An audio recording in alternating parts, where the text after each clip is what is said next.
اسرائیل اور ایران کے درمیان کامیاب سیز فائر کرایا، نہیں لگتا کہ ایران اور اسرائیل میں دوبارہ جنگ ہوگی۔ امریکی حملے کی وجہ سے خطے میں امن قائم ہوا، یقین ہے فردوں میں سب کچھ ختم ہو چکا۔ امریکی صدر ڈونلڈ ٹرمپ کی نیٹو سمٹ کے اختتام پر نیوز کانفرنس، کہا نیٹو کے دیگر ممالک کو بھی دفاعی اخراجات کا بوجھ اٹھانا ہوگا، دفاعی اخراجات میں اضافہ یورپ اور اتحادیوں کے فائدے میں ہے۔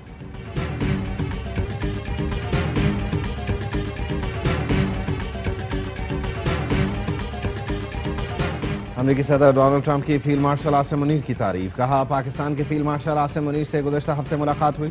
فیلڈ مارشل عاصم منیر انتہائی متاثر کن شخصیت کے مالک ہیں، کہا میری بڑی کامیابی پاکستان بھارت کی جنگ رکوانا ہے، دونوں جوہری طاقتیں ایٹمی حملوں کی طرف جا سکتی تھیں۔ مودی سے کہا جنگ جاری رکھی تو آپ سے تجارت نہیں کریں گے۔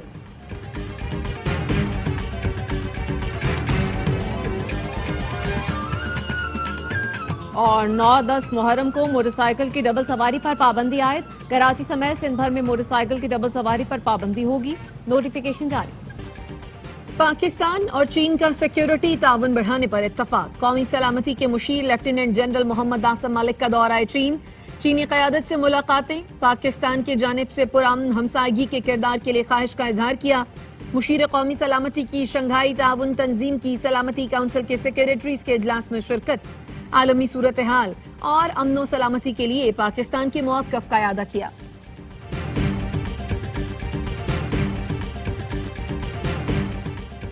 شہید میجر سید معیز عباس کی نماز جنازہ ادا کر دی گئی۔ فیلڈ مارشل سید عاصم منیر، وفاقی وزیر داخلہ محسن نقوی اور اعلیٰ فوجی حکام کی شرکت۔ فیلڈ مارشل سید عاصم منیر نے کہا میجر سید معیز عباس بہادری سے لڑتے ہوئے شہید ہوئے، فرض کی ادائیگی کے دوران اپنی جان قربان کی، پوری قوم لواحقین کے ساتھ کھڑی ہے، ہم شہداء کے قرض دار ہیں، شہداء کا خون قوم کے استحکام کی بنیاد ہے۔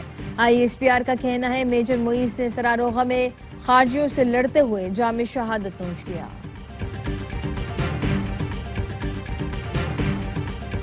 کراچی اور پنجاب سے بھارتی خفیہ ایجنسی را کے 10 کارندے گرفتار، پنجاب کے مختلف اضلاع سے را کے 6 سہولت کاروں کو پکڑا۔ ایڈیشنل IG آپریشنز شہزادہ سلطان کہتے ہیں آپریشن یلغار میں بہاولپور میں دبئی سے فنڈنگ کرنے والا را کا سہولت کار رنگے ہاتھوں پکڑا۔ بہاولپور میں مسجد، ریلوے اسٹیشن پر حملے کی منصوبہ بندی کی خفیہ اطلاع ملی تھی، دہشت گردوں سے IEDs، ڈیٹونیٹرز اور خفیہ دستاویز برآمد ہوئی۔ را کے میجر رویندرا راٹھور اور انسپیکٹر سنگھ کی آڈیو انٹرسپٹ کی گئی۔ کراچی کے علاقہ قائد آباد سے بھارتی خفیہ ایجنسی را کے 4 مبینہ ایجنٹس گرفتار، وائرلیس سیٹ، دستی بم، دھماکہ خیز مواد اور ہتھیار برآمد۔ ملزمان سے حساس مقامات کی تصویریں بھی ملی۔ پولیس کا کہنا ہے ملزمان کا تعلق سجاول کے علاقے جاتی سے ہے، جن کا رابطہ BSF کے کرنل سے تھا۔ گرفتار را ایجنٹس کے خلاف سنگین دفعات کے تحت مقدمہ درج۔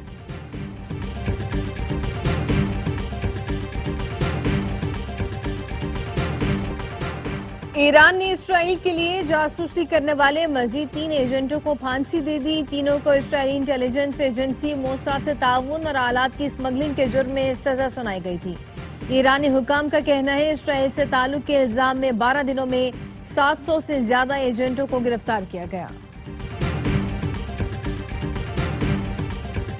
ایران اب بین الاقوامی جوہری توانائی کے ادارے IAEA سے تعاون نہیں کرے گا، ایرانی پارلیمنٹ نے بل کی منظوری دے دی۔ بل کے تحت جوہری تنصیبات کی سیکیورٹی ضمانت کے بغیر IAEA کے معائنہ کاروں کا داخلہ بند کر دیا گیا ہے۔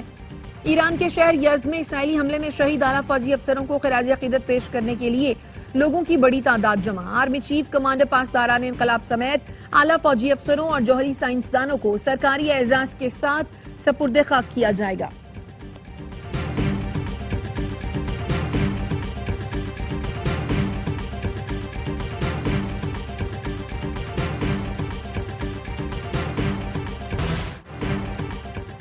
ایران کی جوہری تنصیبات مکمل تباہ نہیں ہوئی، CNN نے امریکی انٹیلیجنس کے حوالے سے خبر دے دی۔ CNN نے کہا ابتدائی جائزہ رپورٹ میں بتایا گیا ہے کہ ایران کا پروگرام صرف چند ماہ پیچھے ہوا۔ ٹرمپ CNN کی خبروں پر سیخ پا، نیوز چینل کو فیک نیوز کا نام دے دیا، کہا فردوں پر کارروائی کو امریکی کچرا میڈیا ناکام ثابت کرنے کی کوشش کر رہا ہے۔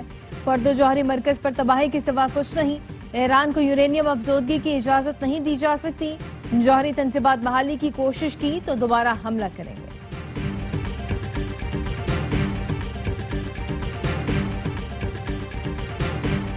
جنوبی غزہ میں فلسطینی مزاحمت کاروں کی کامیاب کارروائی، 7 اسرائیلی فوجیوں کو ہلاک کر دیا، 16 شدید زخمی۔ اسرائیلی فوج کا کہنا ہے ہلاک ہونے والوں میں پلاٹون کمانڈر بھی شامل۔ 7 فوجی اس وقت مارے گئے جب ان کی گاڑی کے نیچے نصب ایک دھماکہ خیز مواد پھٹا۔ اکتوبر 2023 سے اب تک 861 اسرائیلی فوجی ہلاک ہو چکے۔ غزہ پر اسرائیل کے وحشیانہ حملے جاری، 24 گھنٹوں کے دوران مزید 80 فلسطینی شہید ہو گئے، 400 زخمی ہیں۔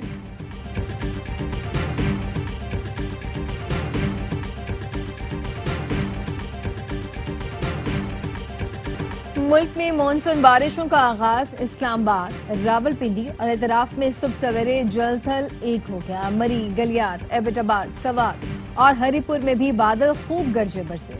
اسلام آباد ہائی کورٹ کی چھتیں ٹپکنے لگی، ایڈمنسٹریشن بلاک پانی سے بھر گیا، سرینا چوک کے قریب سڑک بیٹھ گئی۔ راول ڈیم اور خانپور ڈیم میں پانی کی سطح میں اضافہ ہو گیا۔ محکمہ موسمیات کی آج سے 1 جولائی تک طوفانی بارشوں کی پیشگوئی، پہاڑی علاقوں میں لینڈ سلائیڈنگ کا خطرہ۔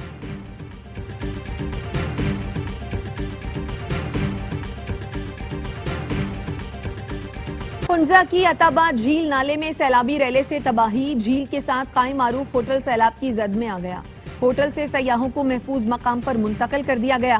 ضلع انتظامیہ کے مطابق سیلابی ریلے سے ہوٹل کی باؤنڈری وال کو نقصان پہنچا۔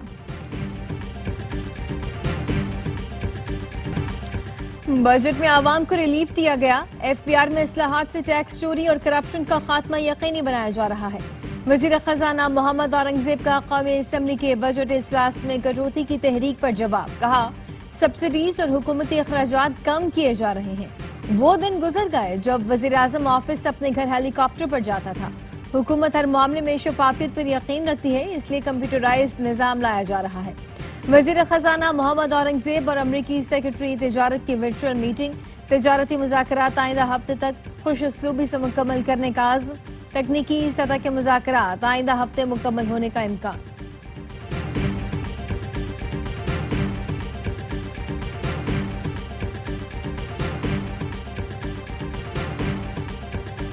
بجٹ میں کسی قسم کی اصلاحات نہیں کی گئی، اصلاحات کرنے تک حالات درست نہیں ہو سکتے۔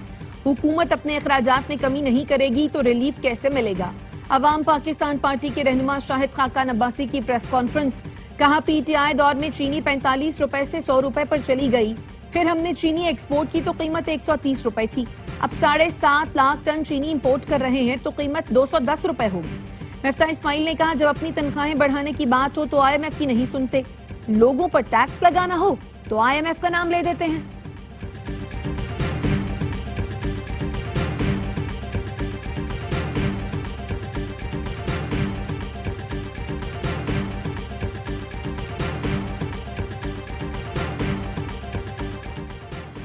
وزیر اعلیٰ کے پی کا بانی پی ٹی آئی سے ملاقات کے لیے سپریم کورٹ سے رجوع، علی امین گنڈاپور جسٹس منصور علی شاہ کی عدالت میں پیش۔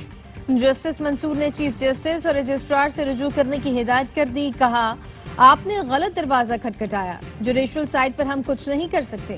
پریکٹس اینڈ پروسیجر کمیٹی کی چیئرمین چیف جسٹس ہیں، وہ لاہور میں ہیں، بہتر ہے آپ ان سے رجوع کریں۔ میڈیا سے گفتگو میں علی امین گنڈاپور بولے صوبائی بجٹ سے متعلق بانی سے ملاقات بہت ضروری ہے، مائنس بانی پی ٹی آئی کی باتیں مفروضہ ہیں، جو مائنس بانی کی باتیں کر رہے ہیں انہیں عقل نہیں۔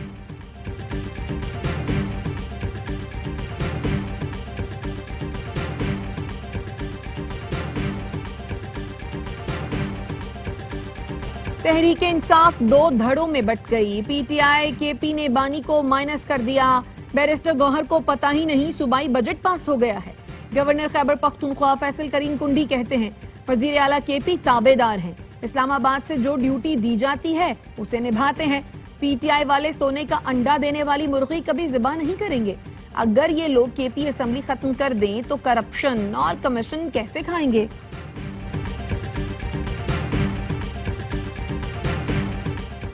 نواز شریف کو مائنس کرنے والا خود پارٹی اور گھر سے مائنس ہو گیا، علیمہ خانم مسلسل علی امین گنڈاپور کے خلاف سازش کر رہی ہیں۔ وزیر اطلاعات پنجاب عصبہ بخاری کہتی ہیں وزیر اعلیٰ کے پی نے بھی اپنے خلاف سازشوں کا اعتراف کر لیا، علی امین نے بطور وزیر اعلیٰ بجٹ منظور کرایا ورنہ گھر جانا طے تھا۔ علیمہ خانم گروپ اور پی ٹی آئی کا سوشل میڈیا سیل علی امین کے خلاف مہم چلا رہا ہے۔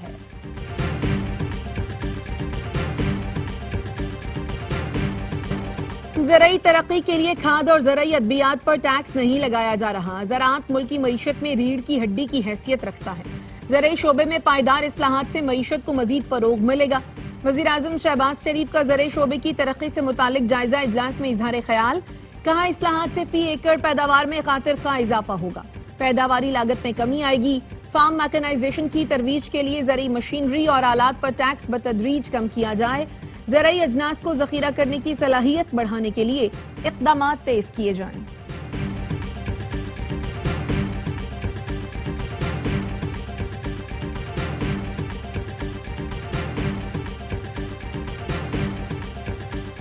بجٹ میں تعلیم، صحت اور ترقی کے لیے ریکارڈ فنڈز مختص کیے. عوامی خدمت، فلاح و بہبود اور گڈ گورننس کے اہداف پورے کریں گے. وزیر اعلیٰ مریم نواز کی اسپیکر پنجاب اسمبلی سے ملاقات میں گفتگو. کہا مسلم لیگ نون عوام کی جماعت ہے. طلباء کو لیپ ٹاپ اور اسکالرشپس دینا احسان نہیں، حق ادا کر رہے ہیں. 1 سال میں بھرپور عوامی خدمت کی یہ کاوشیں جاری رکھیں گے. سندھ اسمبلی نے آئندہ مالی سال کا 3 کھرب 45 ارب روپے کا بجٹ منظور کر لیا. نئے مالی سال کے لیے تمام گرانٹس منظور. 6 محصولات ختم. پروفیشنل ٹیکس کی منسوخی سے عوام کو 5 ارب کا ریلیف ملے گا. سندھ کے بجٹ کا حجم گزشتہ سال کے مقابلے میں 12.9% زیادہ ہے.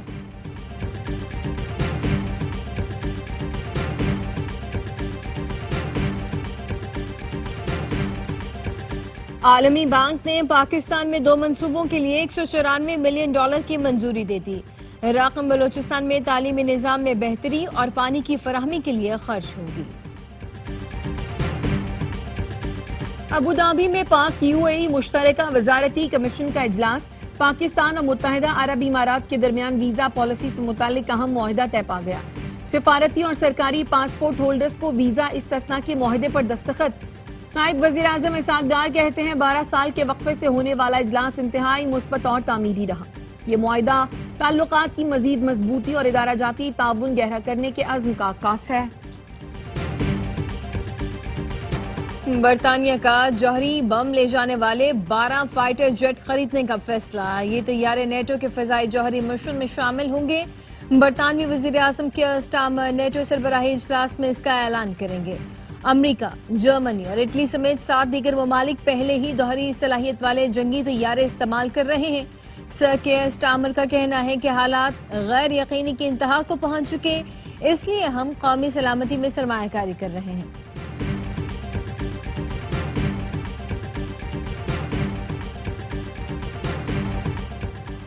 زہران ممدانی کا نیو یارک کا پہلا مسلمان میئر بننے کا روشن امکان. ڈیموکریٹک پارٹی کی جانب سے میئر کی نامزدگی حاصل کر لی. زہران ممدانی نے پارٹی الیکشن میں سابق governor new York Andrew comma کو شکست دی. زہران ممدانی کو 4.25 لاکھ سے زائد ووٹ ملے. کامیابی کے بعد زہران ممدانی نے ووٹرز کا شکریہ ادا کیا. نیو یارک میں پاکستانی کمیونٹی زہران ممدانی کو میئر بنانے کے لیے متحرک ہے.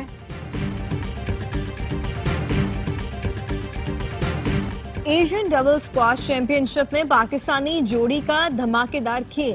نور زمان اور ناصر اقبال نے فائنل میں جگہ بنا لی. کوالالمپور میں جاری ایونٹ کے سیمی فائنل میں میزبان ٹیم کو 2-1 سے مات دی. پہلا سیٹ ہارنے کے باوجود شاندار کم بیک کیا. اگلے دونوں سیٹ میں بازی مار کر ٹاپ 2 میں انٹری دی. ٹرافی کے حصول کے لیے پاکستان کا کل روایتی حریف سے مقابلہ ہوگا.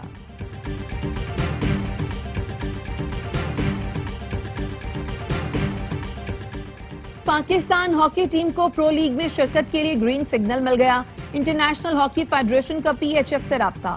پرو لیگ میں شرکت کے لیے مدعو کیا. نیوزی لینڈ مالی مسائل کے باعث لیگ سے دستبردار ہو گیا. پاکستان کے خلاف نیشنز کپ کا فائنل جیت کر کیویز نے پرو لیگ میں جگہ بنائی تھی. پہاڑوں کے دامن میں کرکٹ کا جنون. ICC نے کرکٹ کھیلتے افغان بچوں کی تصویریں شیئر کر دی. چھوٹے کھلاڑیوں نے واخان راہداری پر کھیل سے خوب لطف اٹھایا.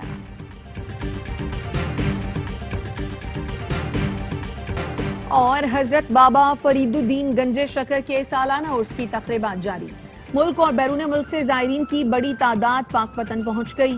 عرس کی تقریبات 15 روز تک جاری رہیں گی. سیکیورٹی کے سخت انتظامات.